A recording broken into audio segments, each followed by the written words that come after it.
Morning.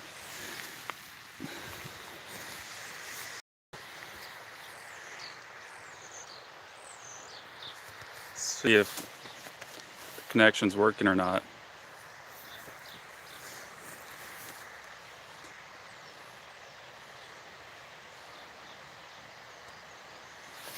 See one person in watching the video.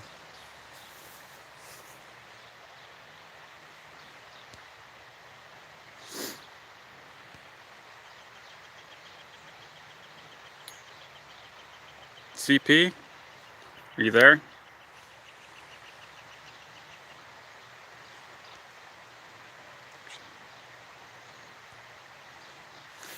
Kelsey, do you hear me?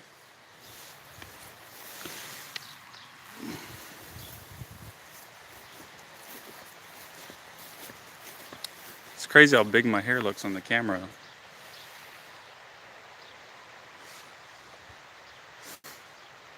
Okay, so I'm gonna walk out around the whole property and see how well the connection goes through.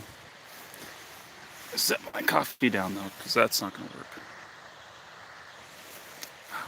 What's the video quality like? Is it kind of in and out, or does it seem to be clear so far?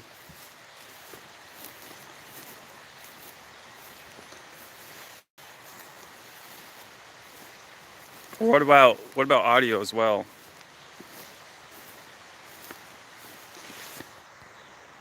Picture's clear, sound is good. All right, means we're in business. So what's everybody doing this morning?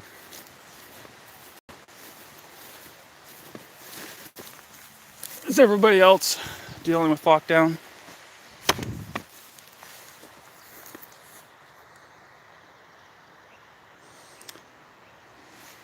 Maybe if I show you guys what I see, at the same time we'll know what's going on out in the field, because there's a ton of stuff going on right now as far as construction and all that, or cleaning up, I should say.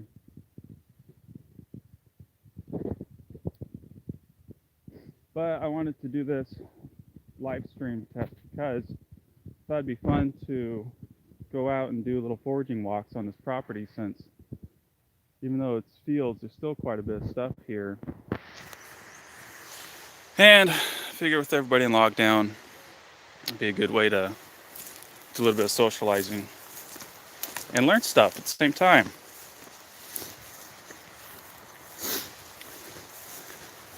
Curious though, the further I get out, if the connection changes at all. The other thing too, I noticed for some reason my cell service is best in the mornings, and I think that's because most people haven't woken up yet and not sharing it or having to, I guess, compete for the data, so to speak.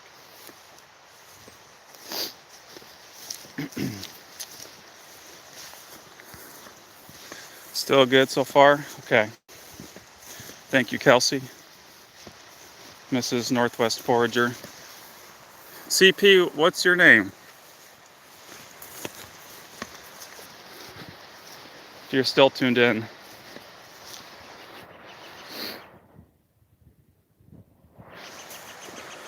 Made it to the creek. Wow, it looks good in here since your parents have cleaned things up, Kelsey.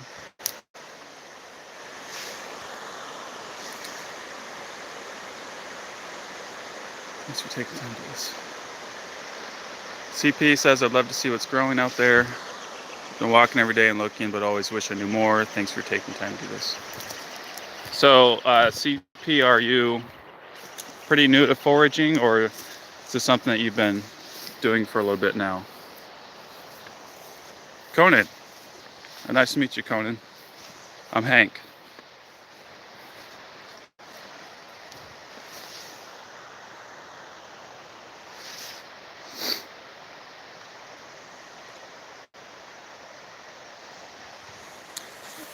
I think the thing about foraging is a lot of times we kind of expect to find some of the so-called delicacies that we see posted, like morels and fiddleheads and stuff like that. But I think most people would be surprised that a lot of things that we consider to be just weeds are actually really good. And not just that, but really plentiful. Because like I said, even out here in this, what used to be a cow pasture, there's tons of things if we stop to look for them.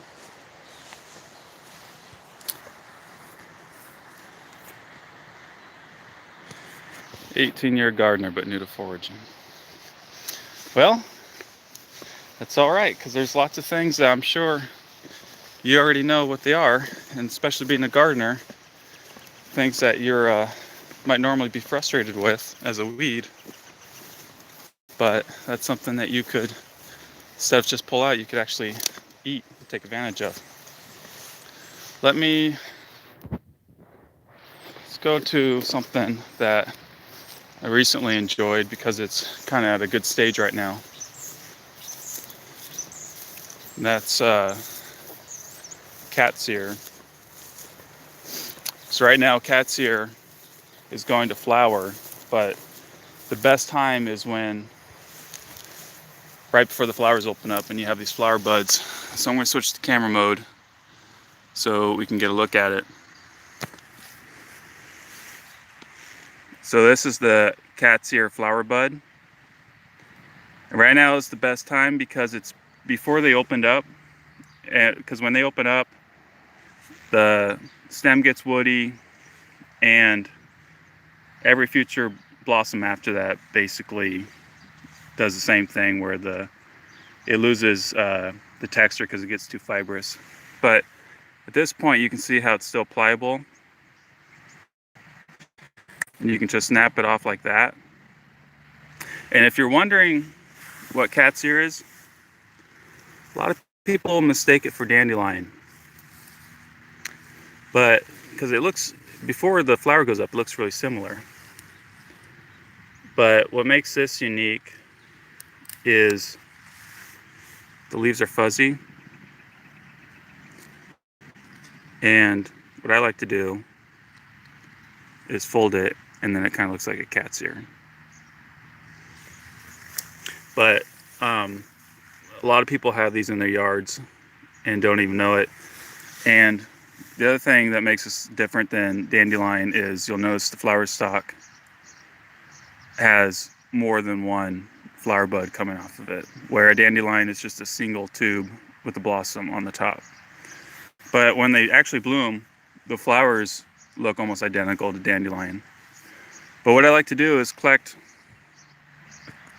about a handful of these, and I'll just do something as simple as saute them for a couple minutes, or maybe boil them, steam them, or just fry them up. And you don't want to cook them too long. You just want to cook them long enough that they get cooked, soften up a little bit, but you want them to maintain their crunch, because they kind of have a crunchy texture like green beans. But the flavors can be a little bit more bitter depending on how hot it is, or how much sun they get, or how far they are in the blooming. But in my opinion, they're not any more bitter than, like, let's say the bottom part of lettuce, or maybe kale or something like that. But right now in our field, there's tons of these guys, and if you watch for them, you can just pick them all day long. You get more than enough. But if you're making something, it's like an instant side dish for vegetables, which is awesome. Here we go. Here's some cat's ear that is about to bloom. If we get to focus. Maybe not. How's the connection so far?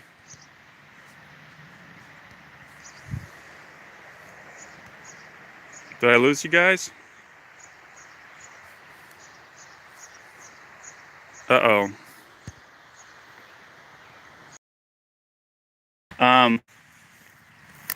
Yeah, all the dandelions like they're mostly done, or at least they know it's not sunny right now. Otherwise, I would compare the two.